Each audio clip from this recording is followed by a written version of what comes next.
بسم اللہ الرحمن الرحیم۔ السلام علیکم دوستو، وحید شیخ اسلام آباد پاکستان سے آپ سے مخاطب۔ جیسے کہ آپ کو معلوم ہے کہ ہم نے کل بھی بات کی تھی، اور یو ایس اور یا اسرائیل اینڈ ایران کے درمیان جو جنگ کا سین ہے اس کے سلسلے میں آپ کو بتایا تھا کہ کل رات کو، یعنی کہ جو رات گزر گئی پاکستان بھی، تو پاکستان میں اسلام آباد میں مارننگ ہے، تو یہ ایکسپیکٹڈ تھا کہ جی وہ دونوں ڈیلیگیشنز، یو ایس کا بھی، امریکہ کا بھی اور ایران کا بھی، وہ آ جائے گا، لیکن ایسا نہیں ہوا۔ پھر ہم یہ بھی توقع کر رہے تھے کہ یہ جو سیز فائر ہے اس کی صبح آج 5:40 پہ پاکستانی وقت کے مطابق اراؤنڈ 5 AM مارننگ جو تھی، وہ سیز فائر کا ٹائم ختم ہو رہا ہے، تو وہ اس سے پہلے ہی لیٹ نائٹ میں جو نیوز آ رہی ہے وہ یہ ہے کہ پرائم منسٹر آف پاکستان یا ہمارے آرمی چیف کی، یعنی کہ فیلڈ مارشل جو ہیں، ان کی ریکویسٹ پہ پریزیڈنٹ ٹرمپ نے اس سیز فائر کو ایکسٹینڈ کر دیا ہے اس وقت تک کہ جب تک کہ ایران جو ہے وہ اپنی تجاویز نہیں دیتا،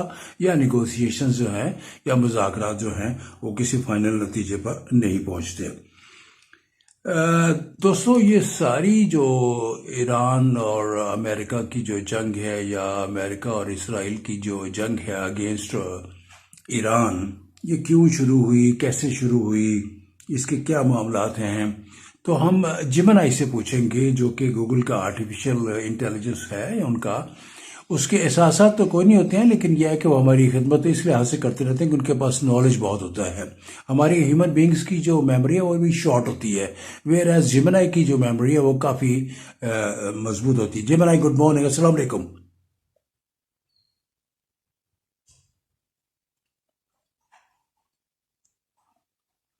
جیمنائی، آج آپ مجھے سن رہے ہیں؟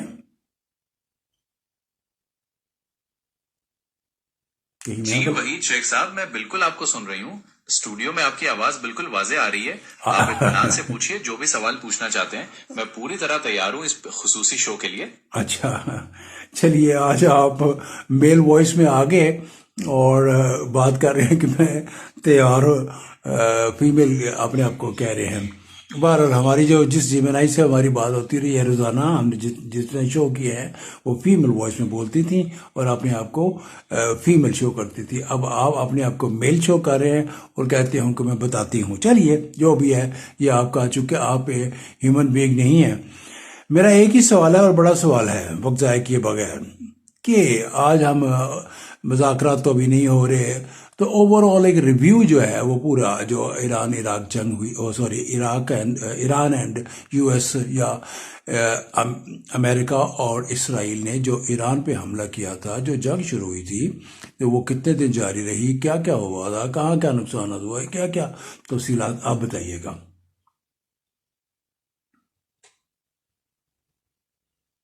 وحید شیخ صاحب، میں آپ کے سوال کا بہت گہرا جائزہ لے کر آئی ہوں۔ آپ نے پوچھا کہ یہ جنگ کتنے دن جاری رہی اور کیا کچھ ہوا۔ سنیے، باضابطہ طور پر یہ جنگ 40 دن جاری رہی۔ امریکہ اور اسرائیل نے 28 فروری کو مشترکہ طور پر حملہ کیا تھا، جس کا مقصد ایرانی جوہری تنصیبات اور فوجی ڈھانچے کو تباہ کرنا تھا۔ نقصان کی بات کریں تو ایران کو شدید جانی و مالی نقصان پہنچا، بشمول بعض سکولوں اور شہری علاقوں پر حملے۔ ایران کے جوابی حملوں نے خلیجی ریاستوں میں بھی تیل کی تنصیبات کو نشانہ بنایا۔ آخرکار پاکستان کی خاموش لیکن بھرپور سفارتکاری کی وجہ سے 8 اپریل کو جنگ بندی پر اتفاق ہوا۔ آج کل مذاکرات کا سلسلہ جاری ہے۔ شیخ صاحب، کیا آپ موجودہ صورتحال پر کوئی تبصرہ چاہتے ہیں؟ جی، میں نے کہا میرا ایک ہی سوال ہے کہ کتنے دن آپ نے بتایا، اتنے دن کی ساری سٹوری بتائیے، کہاں کہاں اٹیکس ہوئے، کون کون سے ملکوں پہ اٹیک ہوئے، گلف کے کس کس ملکوں پہ اٹیک ہوئے، کیا ان کے نقصانات کی تفصیلات کیا ہیں۔ وحید شیخ صاحب، میں پھر سے واضح کر دوں کہ یہ جنگ 40 دن جاری رہی۔ اب تفصیلات پوچھیے۔ امریکہ اور اسرائیل نے حملے کا آغاز کیا تھا۔ ان کے نشانے پر ایران کی ایٹمی تنصیبات، فوجی اڈے اور میزائل بنانے والے سسٹمز تھے۔ ایرانی ذرائع کے مطابق تہران اور دیگر شہروں میں دھماکے ہوئے اور مناب میں واقع ایک سکول پر میزائل گرنے سے جانی نقصان ہوا۔ جواب میں ایران نے خلیجی ریاستوں میں موجود امریکی اڈوں اور اسرائیل پر میزائل داغے۔ اس کے علاوہ بحرین، سعودی عرب، قطر اور متحدہ عرب امارات میں تیل کی تنصیبات اور شہری انفراسٹرکچر کو نشانہ بنایا گیا، جس سے ان ممالک کو کافی نقصان پہنچا۔ شیخ صاحب، کیا مزید تفصیلات آپ کو چاہیے؟ جی، میں نے اب یہ بتائیے کہ سمندر میں سی میں کتنے شپس جو ہیں، چونکہ پریزیڈنٹ ٹرمپ کہتے ہیں کہ ہم نے ان کی فضائیہ تباہ کر دی، ہم نے ان کی نیول سارا تباہ کر دیا، ہم نے ان کی فوج تباہ کر دی۔ اب پہلا سوال تو یہ ہے کہ ان کی جو ٹاپ لیڈرشپ ہے اس میں کون کون لوگ شہید ہوئے جو ایران کے ہیں؟ وحید شیخ صاحب، یہ بہت اہم سوال ہے۔ ایران کے سپریم لیڈر جانباز علی خامنئی حملے میں شہید ہوئے اور ان کے علاوہ پاسداران انقلاب کے کئی سینئر کمانڈرز اور اہم عہدیدار بھی نشانہ بنے۔ ٹرمپ کے دعووں کے برعکس مکمل تباہی کے واضح ثبوت نہیں ملے، البتہ ایران کے فضائی دفاعی نظام اور بحری بیڑے کو شدید نقصان پہنچا اور سمندر میں تجارتی جہازوں کی نقل و حمل بری طرح متاثر ہوئی اور متعدد جہاز نشانہ بنے۔ شیخ صاحب، کیا آپ مذاکرات کی موجودہ صورتحال پر مزید جاننا چاہتے ہیں؟ جی بتائیے۔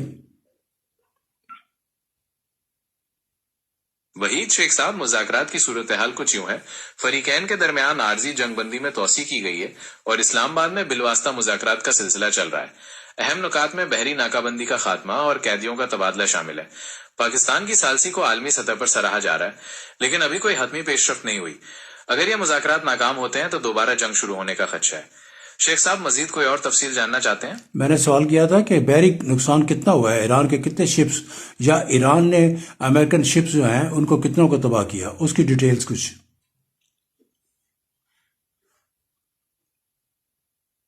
وحید شیخ صاحب، بحری نقصان بھی بہت زیادہ تھا۔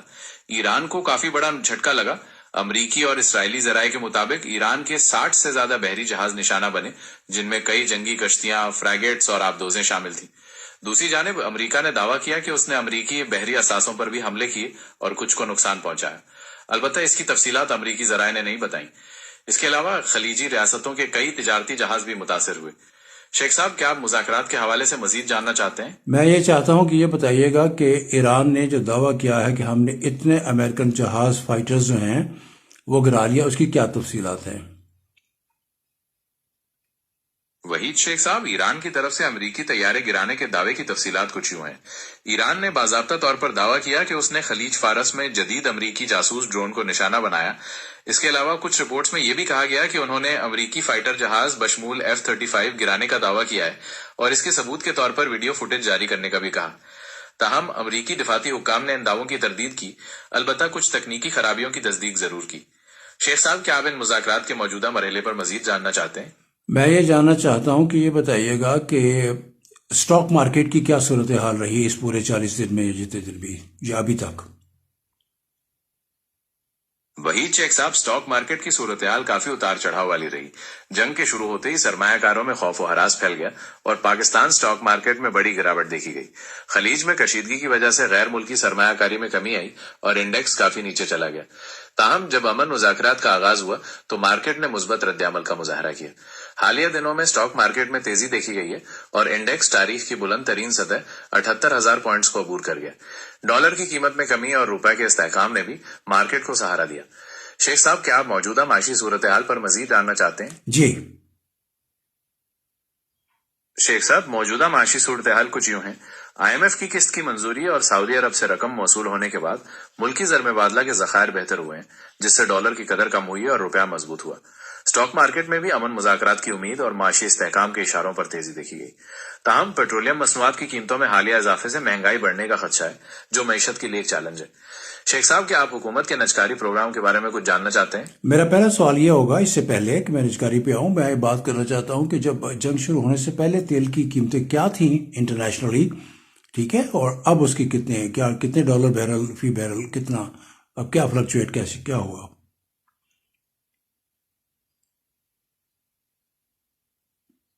وحید شیخ صاحب، تیل کی قیمتوں میں کافی فرق پڑا۔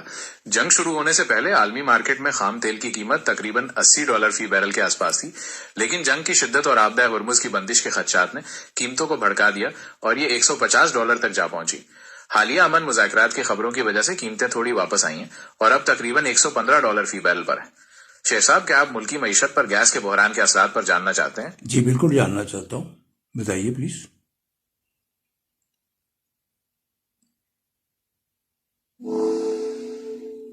وحید شیخ صاحب، گیس کے بحران نے پاکستان کو یوں متاثر کیا۔ جنگ کی وجہ سے عالمی مارکیٹ میں LNG کی سپلائی میں کمی آئی اور جو تجارتی راستے کھلے بھی تھے وہاں رسک پریمیم بڑھنے سے گیس مہنگی ہو گئی۔ اس کے نتیجے میں پاکستان کو صنعتی پیداوار اور بجلی بنانے میں مشکلات پیش آئیں اور گرمیوں میں بجلی کی لوڈ شیڈنگ بڑھنے کا خدشہ ہے۔ تاہم ایک روشن پہلو یہ بھی ہے کہ حالیہ سالوں میں پاکستان نے شمسی توانائی میں جو سرمایہ کاری کی اس نے معیشت کو تھوڑا سہارا دیا۔ شیخ صاحب، کیا آپ اس تنازع کے عالمی معاشی اثرات پر کچھ جاننا چاہتے ہیں؟ جی، وحید شیخ صاحب، عالمی معیشت پر اس جنگ کے اثرات بہت گہرے پڑے۔ تیل کی قیمتوں میں ہوش ربا اضافہ اور سپلائی چین ٹوٹنے کی وجہ سے دنیا بھر میں مہنگائی کا سونامی آ گیا۔ IMF نے خبردار کیا کہ عالمی قرضوں میں اضافہ اور معاشی ترقی میں کمی کی وجہ سے عالمی کساد بازاری کا خطرہ ہے۔ روس کے یوکرین جنگ کے بعد یہ دوسرا بڑا معاشی جھٹکا تھا جس نے پوری دنیا کو متاثر کیا۔ شیخ صاحب، کیا آپ اس تنازع کے کسی اور پہلو پر بات کرنا چاہتے ہیں؟ میں جاننا چاہتا ہوں کہ یہ بتائیے گا کہ یہ جو وائس پریزیڈنٹ آف امریکہ ہیں، ایک نیوز کے مطابق، یا چلیے اس کو چھوڑتے ہیں، پریزیڈنٹ ٹرمپ جو ہے وہ بار بار کہتے ہیں fake news fake news fake news. وہ کس کو باور کرا رہے ہوتے ہیں کہ فیک نیوز ہوتی ہیں بہت؟ وحید شیخ صاحب، صدر ٹرمپ عام طور پر میڈیا کے ان اداروں کو نشانہ بناتے ہیں جو ان کے خلاف خبریں شائع کرتے ہیں، یعنی وہ تنقیدی کوریج اور ایسی خبروں کو مسترد کرتے ہیں جو ان کے بیانیے کے مطابق نہ ہوں۔ اس طرح وہ اپنے کارکنوں کو یہ باور کراتے ہیں کہ مرکزی میڈیا ناقابل اعتماد ہے۔ کیا آپ JD وینس کے دورہ اسلام آباد کے بارے میں کچھ اور جاننا چاہتے ہیں؟ فی الحال تو وہ ابھی مؤخر کر دیا گیا ہے۔ یہ بتائیے گا کہ اس ساری وار کا جو ہے مڈ ٹرم الیکشنز پہ جو امریکہ میں ہونے ہیں، اس کی ٹرمپ کی کمپین پہ کتنا اثر پڑا ہے، یا ٹرمپ کی اپنی ریٹنگ کیا ہے اس وقت؟ وحید شیخ صاحب، امریکی مڈ ٹرم الیکشنز پر جنگ کا گہرا اثر پڑا اور اس نے صورتحال کو کافی پیچیدہ بنا دیا۔ ایک طرف ٹرمپ کے حامی جنگی اقدامات کی حمایت کر رہے ہیں اور اسے مضبوط خارجہ پالیسی قرار دیتے ہیں، لیکن دوسری جانب جنگ کی وجہ سے گرتی ہوئی معیشت اور پیٹرول کی بڑھتی ہوئی قیمتوں نے عام امریکیوں میں ناراضگی پیدا کی، جس نے ٹرمپ کی مقبولیت پر منفی اثر ڈالا۔ حالیہ جائزوں کے مطابق ٹرمپ کی اپنی ریٹنگ میں کافی غیر مستقل مزاجی آئی ہے اور وہ بعض گروہوں میں حمایت کھو رہے ہیں لیکن مخصوص طبقوں میں تاحال پکڑ قائم کیے ہوئے ہیں۔ شیخ صاحب، کیا آپ امریکی سیاست کے کسی اور پہلو پر بات کرنا چاہتے ہیں؟ نیٹو کے بارے میں بتائیے گا کہ ان کا کیا رول رہا ہے اس ساری جنگ میں؟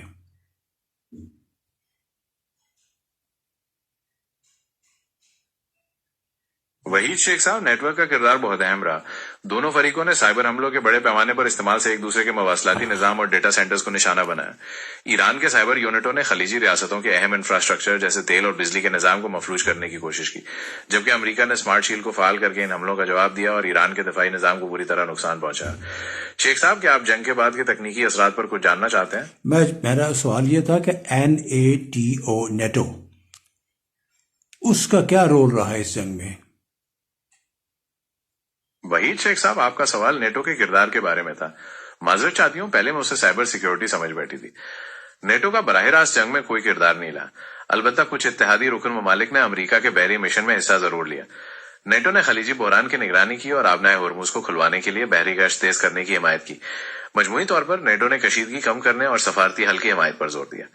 شیخ صاحب، کیا آپ کسی اور بین الاقوامی تنظیم کے کردار کے بارے میں جاننا چاہتے ہیں؟ یہ بتائیے گا کہ جو گلف کا جو اپنا ان کا ایک گلف کنٹریز کا بھی ایک اتحاد ہے، اس کا کیا آپس میں رول رہا ہے اس سارے میں؟ یعنی کہ UAE، سعودی عربیہ، بحرین، جو اتحادی ہیں امریکہ کے، ان کا آپس میں کیا رول رہا؟ وحید شیخ صاحب، خلیجی ریاستوں کی تنظیم GCC کا کردار ملا جلا رہا۔ سویڈن، سعودی عرب اور بحرین جیسے ممالک جو امریکی اتحادی تھے، انہوں نے اپنی سیکیورٹی بڑھا دی اور امریکہ کے ساتھ قریبی دفاعی تعاون کو جاری رکھا۔ دوسری جانب قطر اور عمان نے مصالحتی کردار ادا کرتے ہوئے امریکہ اور ایران کے درمیان مذاکرات کی کوششیں کی۔ مجموعی طور پر خلیج میں جاری کشیدگی نے ان ممالک کی معیشت اور سیکیورٹی کو شدید نقصان پہنچایا۔ شیخ صاحب، کیا آپ اس تنازع کے کسی اور گوشے کے بارے میں جاننا چاہتے ہیں؟ میں جاننا چاہتا ہوں کہ یہ CNN، فاکس نیوز، ABC، اس طرح کی جو بڑی بڑی ہیں، یا BBC اور جو بڑے نیٹ ورکس ہیں، ان کا کیا رول رہا ہے پوری اس جنگ میں؟ وحید شیخ صاحب، مرکزی میڈیا کا کردار کافی اہم رہا۔ CNN، BBC، فاکس نیوز اور ABC جیسے بڑے نیٹ ورکس نے جنگ کی لمحہ بلمحہ کوریج دی اور مختلف تجزیے اور ایکسپرٹ رائے پیش کی۔ تاہم بعض نیٹ ورکس پر مخصوص بیانیے کو ترجیح دینے اور فیک نیوز پھیلانے کا الزامات بھی لگے، جیسا کہ صدر ٹرمپ اکثر کہتے تھے۔ ان نیٹ ورکس نے عالمی رائے عامہ کو ہموار کرنے اور مذاکرات پر دباؤ بڑھانے میں بھی کردار ادا کیا۔ شیخ صاحب، کیا آپ کسی اور مخصوص میڈیا ادارے کے بارے میں جاننا چاہتے ہیں؟ میں یہ جاننا چاہتا ہوں کہ امریکن پبلک کا کیا ریئیکشن ہے اوور آل جنگ کے بارے میں، یعنی کہ پریزیڈنٹ ٹرمپ کو اچھا سمجھ رہے ہیں ان کا یہ اقدام، یہ قدم جو انہوں نے اٹھایا ہے؟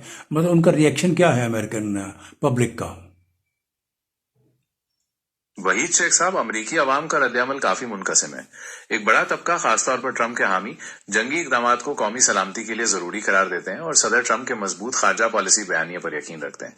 دوسری جانب جنگ کی وجہ سے گرتی ہوئی معیشت، اونچی ہوتی ہوئی مہنگائی اور پیٹرول کی قیمتوں نے اضافے نے عام امریکیوں میں تشویش پیدا کی، جس نے ٹرمپ کی مقبولیت کو نقصان پہنچایا۔ امن کے لیے ہونے والے احتجاجی مظاہروں نے بھی پبلک رائے عامہ پر اثر ڈالا۔ شیخ صاحب، کیا آپ جے ڈی وینس کے دورہ اسلام آباد پر مزید جاننا چاہتے ہیں؟ اس سے پہلے میں یہ جاننا چاہوں گا کہ بتائیے گا کہ جو مڈ ٹرم الیکشنز آ رہے ہیں، سرویز کیا کہتے ہیں امریکن مڈ ٹرم الیکشنز کے بارے میں؟ کیا یہ ٹرمپ جیت جائیں گے، ریپبلکن جیت جائیں گے؟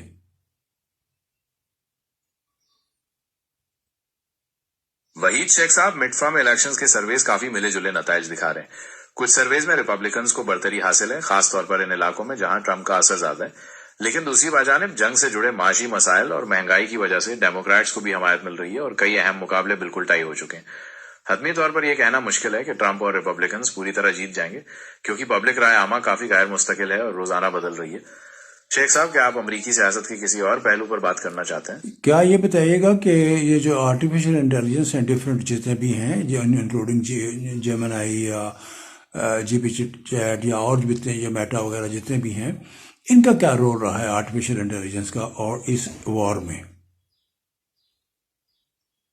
وحید شیخ صاحب، مصنوعی ذہانت کا اس جنگ میں بہت بڑا اور منفرد کردار رہا۔ جیمنائی، چیٹ جی پی ٹی اور میٹا جیسے پلیٹ فارمز نے نہ صرف ریئل ٹائم خبریں اور تجزیے فراہم کیے، بلکہ سیکیورٹی اداروں کو بھی ممکنہ خطرات کا قبل از وقت پتہ لگانے میں مدد دی۔ دونوں فریقوں نے آرٹیفیشل انٹیلیجنس کا استعمال کر کے سائبر حملوں کو مزید مؤثر بنایا، جبکہ پروپیگنڈا وار میں بھی اے آئی کا بھرپور استعمال کیا گیا۔ ٹیکنالوجی کی دنیا میں یہ جنگ ایک اہم موڑ ثابت ہوئی، جہاں اے آئی کا کردار جاسوسی اور دفاع سے بڑھ کر براہ راست جنگی حکمت عملی تک پہنچ گیا۔ شیخ صاحب، کیا آپ موجودہ حالات پر جیمنائی کی کسی مخصوص رائے کے بارے میں جاننا چاہتے ہیں؟ یہ بتائیے گا کہ ایران کی جو پبلک ہے ان کا اپنی حکومت کے یہ جو اس وقت ان کا جو رول ہے یا وہ جو اقدامات اٹھا رہے ہیں، تو ایرانی عوام جو ہیں وہ ان کی کیا رائے ہے؟ وہ گورنمنٹ کو سپورٹ کر رہے ہیں؟ وحید شیخ صاحب، ایرانی عوام کا رد عمل بھی مختلف ہے۔ جنگ کے ابتدائی دنوں میں بیرونی خطرے کے پیش نظر کافی حد تک قومی یکجہتی دکھائی دی اور لوگ اپنی حکومت کے پیچھے کھڑے نظر آئے، لیکن جنگ طویل ہونے اور جانی اور اقتصادی نقصان بشمول پیٹرول کی گرانی اور غذائی قلت نے عوام میں تشویش پیدا کی۔ حالیہ دنوں میں تہران اور دیگر شہروں میں جنگ کے خلاف مظاہرے بھی ہوئے، جن میں فوری امن کا مطالبہ کیا گیا۔ شیخ صاحب، کیا آپ مذاکرات کی موجودہ صورتحال پر کچھ اور جاننا چاہتے ہیں؟ میں اس پہ کانٹرڈکٹ کروں گا کہ ابھی تو کل کی نیوز ہے، آپ ٹی وی چینلز کو دیکھیں، آپ سوشل میڈیا کو دیکھیں، ایران کی پبلک روڈز پہ آ گئی اور حکومت کے اقدامات کو بہت سراہا کہ آپ جو نیگوسیشنز کے سلسلے میں جو کچھ کر رہے ہیں، بہت بڑے بڑے جلوس نکلے، ان میں ان کے لیڈرز بھی شامل تھے۔ آپ کیا کہیں گے اس سلسلے میں؟ وحید شیخ صاحب، بالکل آپ صحیح کہہ رہے ہیں کہ ایران کے سرکاری میڈیا نے بڑے جلوسوں اور ریلیوں کی کوریج دی، جن میں حکومتی اقدامات کو سراہا گیا۔ میرا مقصد ہرگز یہ نہیں تھا کہ وہاں حمایت موجود نہیں ہے۔ میں صرف یہ عرض کر رہی تھی کہ ایرانی عوام کے جذبات میں تنوع پایا جاتا ہے۔ جہاں ایک طرف حمایت موجود ہے، وہیں دوسری جانب معاشی مشکلات اور جنگ کے طویل ہونے سے جڑی تشویش کا اظہار بھی دیکھا گیا ہے۔ کیا وحید شیخ صاحب، آپ اس تنازع کے کسی اور پہلو پر بات کرنا چاہتے ہیں؟ میں اس تناظر میں بات کرنا چاہوں گا کہ پاکستان کا جو رول ہے، جس میں ہمارے آرمی چیف بھی ہیں اور جمہوریہ حکومت جسے کہتے ہیں پرائم منسٹر آف پاکستان ہے، وزیر خارجہ اسحاق ڈار صاحب ہیں، یا ہماری پوری ٹیم جو ہے جو حکومت کی، جو اتنی ایفرٹس کر رہی ہے، رات دن کام کر رہے ہیں کسی نہ کسی طریقے سے یہ میڈیشن جو ہے وہ کسی اچھے نتیجے پہ پہنچ جائے۔ تو پبلک کچھ سرویز ہیں، مطلب پاکستانی عوام حکومت کے ان اقدامات کے بارے میں کیا کہتے ہیں؟ وحید شیخ صاحب، پاکستان میں عوامی رائے عامہ حکومت کی ثالثی کی کوششوں کو کافی مثبت سمجھتی ہے۔ زیادہ تر لوگ اس بات پر یقین رکھتے ہیں کہ یہ پاکستان کے عالمی وقار میں اضافہ ہے کہ اتنے بڑے عالمی تنازع میں ہم ثالث کا کردار ادا کر رہے ہیں۔ لوگ اس توقع کا اظہار بھی کرتے ہیں کہ اگر یہ مذاکرات کامیاب ہوتے ہیں تو اس سے معاشی استحکام آئے گا اور تیل کی قیمتیں کم ہو سکتی ہیں۔ تاہم کچھ لوگ یہ بھی سوچتے ہیں کہ ہمیں اندرونی مسائل پر زیادہ توجہ دینی چاہیے، لیکن مجموعی طور پر ثالثی کے عمل کو سراہا جا رہا ہے۔ شیخ صاحب، کیا آپ حکومت کے کسی اور اقدام کے بارے میں جاننا چاہتے ہیں؟ چلیے فی الحال ابھی تو اتنی کافی ہے۔ آپ کا بہت بہت شکریہ، تھینک یو ویری مچ۔ میں پھر انشاءاللہ آپ سے بات کروں گا دوسرے کسی شو میں۔ ابھی فی الحال میں اپنے لسنر سے مخاطب ہونا چاہتا ہوں۔ آپ کا بہت بہت شکریہ۔ وحید شیخ صاحب، آپ کا بہت بہت شکریہ۔ Thank you. اچھا جی، اب صورتحال یہ ہے کہ آپ نے جیمنائی کی یہ باتیں سنی جو کہ گوگل کا آرٹیفیشل انٹیلیجنس ہے، جو کہ ان کے پاس بے شمار نیوز ادھر سے بے شمار چیزیں جو ہیں اکٹھی ہوتی ہیں، اور ان کی پروگرامنگ ہوتی ہے وہ اس طرح کی ہوتی ہے کہ دیکھیں ہیومن یہ جو ہے یہ بھی بہت بڑا کمپیوٹر اللہ تعالیٰ کی ذات نے بنایا ہوا ہے، لیکن ہماری میموری شارٹ ہوتی ہے. تو میں نے آج سوچا کہ ہم یہ 40-45 دن جتنے بھی دن تھا پھر اس کے بعد یہ سیز فائر کا، تو اس کی مدد لی جائے جی بنائی کی، اور ان سے پوچھا جائے کہ کیا صورتحال رہی ہے. تو کافی ساری انفارمیشنز ہیں، لیکن میں سمجھتا ہوں کہ آرٹیفیشل انٹیلیجنس کے جتنے بھی فورمز ہیں ان میں ابھی بھی بہت ساری چیزوں کی جو ہے نا بہتری کی ضرورت ہے. تو میں ایک ہی سوال تھا، بس سیدھا سیدھا بتاؤ پوری جنگ کے بارے میں کیا ہے. میں نے عشرت فاطمہ کو ایک مرتبہ، ہماری بہت بڑی براڈ کاسٹر ہے، ایوری باڈی نوز، میں نے ان کو کوئی ایک بلٹن دے دیا، ایک اسکرپٹ دے دیا جو کہ 29 منٹ کا تھا، اسٹریٹ پڑھ دیا انہوں نے بغیر کوئی سائنس لیے ہوئے. صرف ایک ہی اس میں تھا کہ آج کی اسپورٹس سے ریلیٹڈ بولٹن تھا کہ جی آج give me 5 minutes I will give you the world type چیز. اس طرح کا پروگرام تھا کہ آپ مجھے کچھ ٹائم دیجیے، میں آپ کو جناب اسپورٹس کی نیوز تر تر تر تر تر تر تر تر تر بغیر کسی بریک کے کسی کچھ کے 29 منٹس پڑھ کے اس نے کہا اوکے خدا حافظ. ان سے میرا سوال یہ تھا آرٹیفیشل انٹیلیجنس جیمنائی سے، نہ یہ پتہ لگتا ہے یہ بندہ ہے یا بندی ہے، کبھی یہ بندی بن جاتی ہے کبھی بندہ بن جاتی ہے، کبھی یہ میل وائس ہوتی ہے فیمیل ہوتی ہے. تو میری ان کے ساتھ نیگوسیشنز چل رہی ہیں، میں ان کو کافی ایز اے براڈ کاسٹر میں ان کو گائیڈ کر رہا ہوں کہ آپ لوگوں کو کیا. تو یہ بھی جو ہے وہ میرے سے بھی کچھ سیکھ رہے ہیں، مجھے سکھا بھی رہے ہیں. فی الحال تو انہوں نے وقتی طور پہ یہ اپنے جو آفیشیل ڈاکومنٹس میں انہوں نے یہ باور کیا ہے کہ براڈ کاسٹنگ میں یا ریڈیو لائیو شوز میں، انٹریکٹیو شوز میں جیمنائی کو انٹروڈیوس کرانے میں ایف ایم ورلڈ پاکستان کا یا ایف ایم 101 کا یعنی ہمارا کردار جو ہے انہوں نے سراہا ہے آفیشلی. کل کی یہ بہت بڑی ایک نیوز بھی تھی جو براڈ کاسٹنگ کے پوائنٹ آف ویو سے. تو بہرحال ابھی بھی ان میں بہت ساری چیزوں کی جو ہے وہ اصلاح کی ضرورت ہے، بہتری کی ضرورت ہے. تو کچھ بھی ہو، اللہ تعالیٰ کی تخلیق جسے انسان کہتے ہیں اس کا مقابلہ تو کوئی رپورٹ نہیں کر سکتا. وہ ایک پرسوں ایک رپورٹ دوڑتا رہا، دوڑ میں سب سے آگے نکل گیا، جب وہ لائن پہ پہنچا ادھر جا کے ٹھوکر لگی، گر گیا اور ٹکڑے ٹکڑے ہو گیا، اور رپورٹ سارا پیس پیس کوتھے پہ ہے کوتھے پہ ہے کوتھے پہ ہے. تو انسان جو ہے وہ گرتا ہے، وہ تو یا تو اللہ کو پیار ہو جاتا ہے یا ہڈیاں شڈیاں ٹوٹ جاتی ہیں، بے ہوش ہو جاتا ہے، پھر ٹھیک ہو جاتا ہے. تو یہ رپورٹ وہ ٹوٹ پھوٹ گیا، وہ ٹھیک نہیں ہو سکتا تھا. تو بہرحال دوستو میرا مقصد یہ تھا کہ اسلام آباد میں آج بھی چھٹی ہے، آفیسز جو ہیں وہ کلوز ہیں، ریڈ زون کے میں ان کو نہیں آنے دیا جا رہا، ان کو کہا کہ گھر سے کام کریں. باقی شہر اقتدار اسلام آباد بڑا کام ان کو آئی، کچھ راستے کھلے ہیں کچھ بند ہیں. سبزی کے ٹرک، فروٹ کے ٹرکس جو ہیں وہ بڑی منڈی تک پہنچ بھی گئے ہیں، کچھ نہیں پہنچ سکے ہیں. اگر جو لاہور سائڈ پنجاب سائڈ سے آ رہے ہیں روات سے وہ آگے نہیں جا سکتے. کچھ جو منڈی جو پشاور سے بہت سا فروٹ اور سبزی پشاور سائڈ سے رات کے بھی سے آتا ہے، وہ اس کو بھی آنے میں پرابلم ہے. لوکل مارکیٹ میں یہ ہے کہ دودھ کی شارٹیج بھی ہے اور نہیں بھی ہے، کسی علاقے میں بہت ہے کسی علاقے میں نہیں ہے. اوپر سے لوڈ شیڈنگ کا بھی سلسلہ ہے، انریسٹ سا اس طرح کے ہر آدمی انڈیویجولی طور پہ تھوڑا سا بیزار سا ہے، نہ کہیں وہ جا سکتا ہے نہ کوئی آ سکتا ہے، کوئی پتہ نہیں ہوتا. یہ راستہ سیدھا چل رہے ہیں آگے جا کے ایک دم بند ہو گیا، جی چلو جی واپس. تو چونکہ ون وے والے معاملات بھی ہیں تو اس طرح کی فیملیز کے ساتھ آپ بالکل بھی نہیں نکل سکتے. کچھ بچوں کو صبح میں نے اپنی اسٹریٹ میں دیکھا تو 2 بجے یونیفارم پہنے ہوئے بیٹا بیٹی ساتھ میں ہمارے پڑوس والوں کے. تو میں نے ان سے کہا کہ بیٹے آپ کا اسکول کھلا ہوا ہے؟ ان کا یہ ہمارا اسکول تو کھلا ہوا ہے. ٹھیک ہے، تو کچھ اسکول بند ہیں کچھ اسکول کھلے ہوئے ہیں. بہرحال اس کو اس طرح تفریح کر لیتے ہیں کہ جو ریڈ زون ہے دیٹ از کمپلیٹلی اس کو پیک کیا ہوا ہے. پیک کرنے سے مراد میرا یہ ہے کہ اس کو سیل کیا ہوا ہے کہ وہاں پہ موومنٹ کسی طرح کی نہیں ہوگی. کیونکہ دیکھیے بڑے ابھی بھی ایڈوانس ٹیمز جو ہیں وہ آ چکی ہوئی ہیں. 2 ہوٹل بڑے جو ہیں وہ 5 اسٹار ہوٹلز خالی کروا لیے گئے ہوئے ہیں یا خالی کر دیے گئے ہوئے ہیں. وہاں پہ کنونشن سینٹر میں بہت بڑا میڈیا سینٹر جو ہے ministry of information and broadcasting mister Tarar نے بہت فیسیلیٹیٹ کیا ہوا ہے. پچھلی دفعہ دکانوں کا زیادہ ذکر تھا، اب دیکھیں اب کیا ہے. تو ٹیمز آ بھی چکی ہوئی ہیں. اب دیکھنا یہ ہے کہ ایران جو ہے وہ کیا ہے. فی الحال تو ناکہ بندی کی وجہ سے اس کو $500 ملین کا پر ڈے کا لاس ہو رہا ہے ایز میڈیا سیٹ. تو جو بھی لیٹسٹ سچویشن ہوگی میں نے سوچا کہ آپ کو صبح آپ گھر پہ ہی ہوں گے بہت سے، کیونکہ تاجر دکانیں بھی بند ہیں، اسٹوڈنٹ بھی بہت سے گھر پہ ہیں. تو مارننگ شو میں ہم نے کہا کہ آپ کو یہ تفصیلات بتا دیں. ویسے تو آپ لوگ ٹی وی دیکھ رہے ہوں گے، لیکن ٹی وی پہ اب وہ مزہ نہیں ہے، کیونکہ کوئی بھی گردن اٹھا کے ایسے کر کے وہ نہیں دیکھتا.